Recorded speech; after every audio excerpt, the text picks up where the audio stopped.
আজকাল কি যে উল্টোপাল্টা বায়না শিখেছে ও! যখন তখন এসে বলবে ওর একটা আকাশ চাই, আর আমিও বোকার মতো সব কাজ ফেলে ওর চোখের মাপের আকাশ খুঁজতে থাকি। শুধু কি তাই, তাতেও আবার ওর আপত্তি।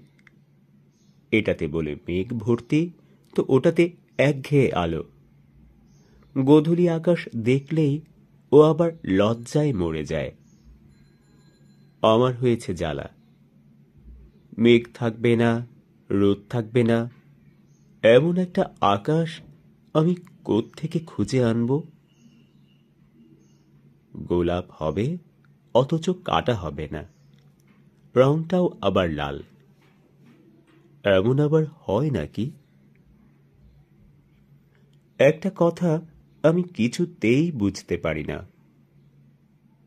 ভালোবাসা বুকে এসে বসলেই মানুষ কেন পাখি হতে চায়?